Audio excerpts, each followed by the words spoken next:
Welcome back. A quick review of last week's class, Focus. By now, you should be settling down with your thoughts. If you did your practice daily, and again, it's a practice, it's not about perfection, but you might now start to have some pretty consistent positive ideas coming through about who you are. And this week, we're going to enhance the practice by acceptance.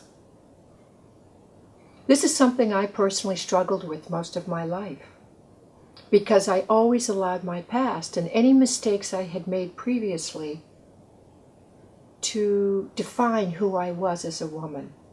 And until I realized that the past has no bearing on the present or the future, I wasn't able to free myself and really establish my self-worth. We carry old thoughts around like old luggage, but it's time to let those go. No matter what you've done previously to today, doesn't matter any longer. It's part of a story, a script, whatever, and you can let it go. But it does not define your character or your potential moving forward. I'm not saying that you need to condone bad behavior or sweep something that's really painful underneath the carpet. That's not what this is about. It's letting go of the resistance which is causing you the pain. The more you push back, the more you will suffer in life.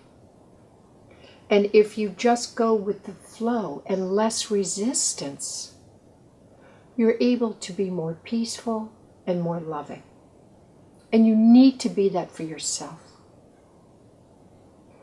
So think about thoughts that have real sizzle for you, things that really trigger you. Write down your triggers. Start to identify them. And as you look at each thought or trigger, is it really true? Is it really 100% true? In most cases, they're not. And if there's an event, something that happened to you, a situation that has caused you great pain, look at that and see if you can't feel some forgiveness. And the forgiveness is not for the other party, it is for yourself. When you forgive, when you release a bad event in your life, a trauma, an emotional pain, when you release that, you are giving it back to the other party. And when you do that, you can create miracles in your own life. You can start to empower yourself. You can look at situations and realize they are lessons. They are little nudges to your soul for you to step up and grow. I can honestly say today that my most painful challenges in this lifetime have been my greatest lessons. The people that have hurt me most in this lifetime are my greatest teachers because they made me look at myself, dig deep, and figure out how I could step up and be stronger.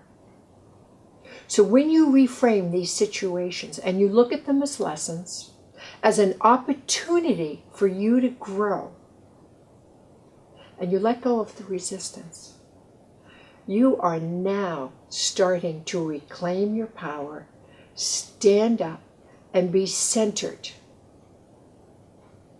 in this practice of faith that we're working on. So,